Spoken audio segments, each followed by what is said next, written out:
Olá, queridos, tudo bem com vocês? Vamos voltar aqui então com os nossos vídeos, tá?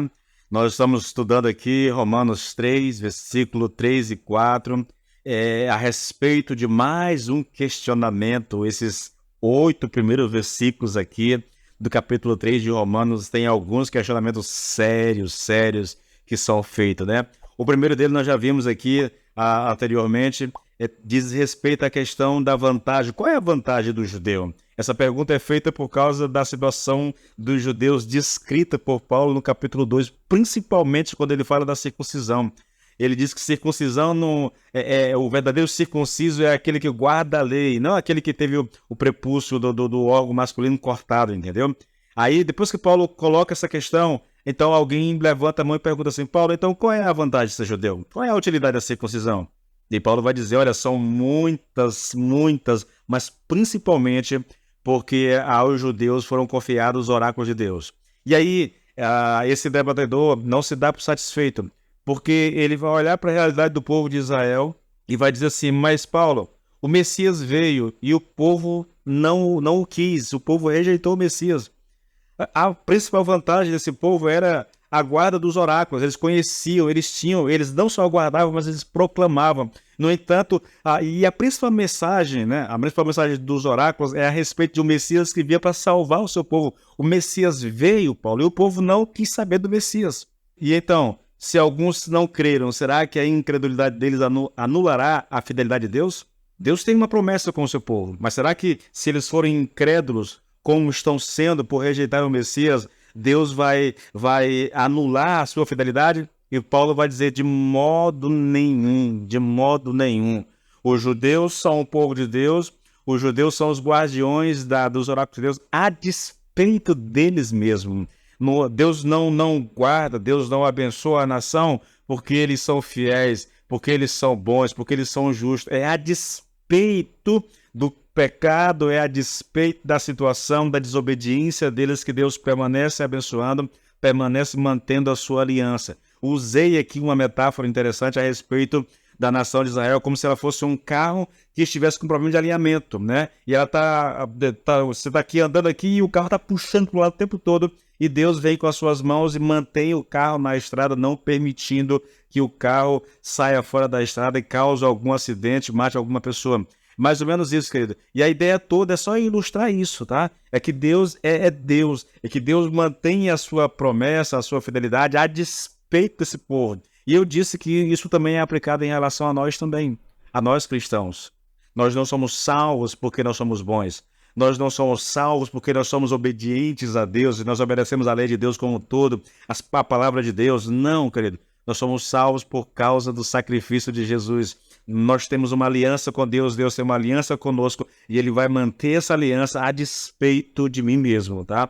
E aí, seguindo ainda essa questão, essa argumentação que vem sendo levantada aqui, defendida aqui, Paulo sabe que ele precisa provar o que ele vem dizendo à luz das Escrituras Sagradas, tá? E como é que ele faz isso aqui para provar o que ele vem falando a respeito da fidelidade de Deus, a respeito de Deus manter a sua aliança, as suas promessas? Olha só, ele cita um salmo de Davi para comprovar aquilo que ele está ensinando. Olha só o versículo 4, né, a parte final. Ele diz assim: como está escrito, para seres justificados nas tuas palavras e venhas a vencer quando forem julgados. Eu estou citando aqui, querido, o texto, o salmo, tá bom? Estou citando, é a maneira de Paulo provar que aquilo que ele vem dizendo é verdade. Agora, para entender essas palavras de Davi, nós precisamos relembrar um dos fatos mais trágicos aqui da vida de Davi. É a queda moral e espiritual de Davi lá com Batseba. Tá? Depois que ele foi confrontado pelo profeta Natã, Davi escreveu um salmo, o Salmo 51, tornando público o seu pecado. E olha o que ele diz no versículo 4 do Salmo 51. Lembra que primeiro eu citei o versículo 4 de Romanos 3. Agora eu estou citando o versículo 4 do Salmo 51. E olha o que diz lá: contra ti somente pequei, e fiz o que a teus olhos parece mal, para que seja justificado quando falares, e puro quando julgares. Você percebe que aqui, querido, existe uma pequena diferença aqui entre o que Paulo diz aqui em Romanos e o que Davi diz no Salmo 51. Mas, de acordo com os comentaristas, essa diferença aqui acontece porque Paulo está citando aqui a versão grega do Velho Testamento, chamada Septuaginta, tá bom? A diferença não altera o sentido do texto, tá? Mas aí nós precisamos entender o que é que Paulo está dizendo. E o que é que Paulo está querendo dizer quando ele cita esse texto? Paulo está dizendo aqui que o salmista está afirmando, lá no Salmo 51, versículo 4, que o pecado cometido por ele justifica o castigo de Deus em sua vida, mas apesar do castigo, Deus não o abandonou. É esse o sentido do Salmo 51, versículo 4, tá bom? Esse é o significado dessas palavras de Davi. E Paulo está fazendo a seguinte aplicação das palavras de Davi. Assim como o pecado de Davi não fez que Deus o abandonasse, assim também a incredulidade dos judeus não fez com que Deus abandonasse seu povo. Na verdade, a incredulidade dos judeus só evidencia e engrandece a justiça de Deus e o seu modo de agir. Olha que coisa interessante, né? A questão é exatamente essa, querido. A gente vai sintetizar essa resposta de Paulo, essa objeção, dizendo que a infidelidade dos homens jamais altera a fidelidade de Deus, nem frustra o seu propósito. É essa a questão o tempo todo.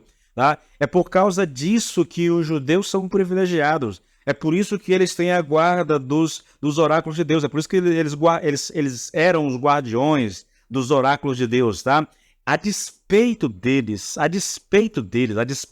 erros, a despeito dos desvios doutrinários, a despeito do afastamento do Senhor, né? É por causa da bondade de Deus, da fidelidade de Deus, é por causa do amor de Deus para com esse povo que eles são o que são, né? Entende?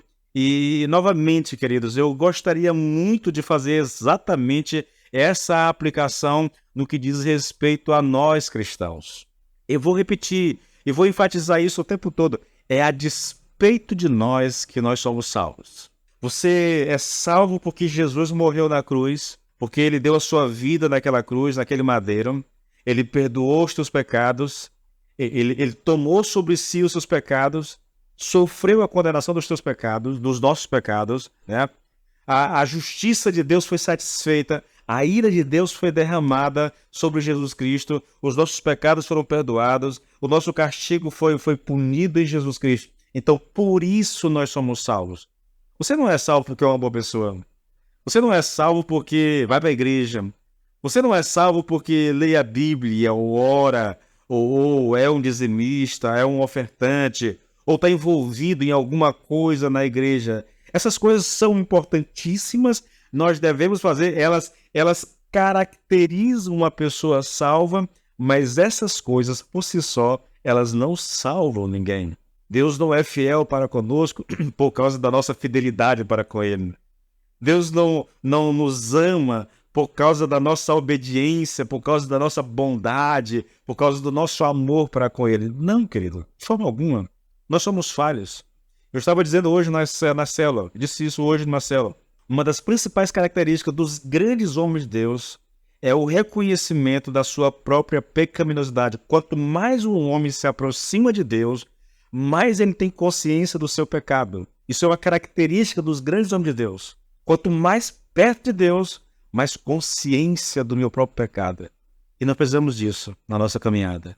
Nós não podemos nos achegar a Deus como se nós merecêssemos alguma coisa. Nós não merecemos. Como se nós tivéssemos direito. Senhor, tá vendo? Tá vendo a minha justiça? Olha, Senhor, eu estou orando. Olha, Senhor, eu estou lendo a Bíblia. Olha, Senhor, eu estou indo para a igreja. Eu estou evangelizando as pessoas. Estou vivendo em santidade, Senhor. Eu estou contribuindo com a obra, Senhor. Eu estou envolvido com a obra, cantando, pregando, fazendo alguma coisa. Ô, querido, ei, baixa a bola, tá bom? Baixa a bola, querido.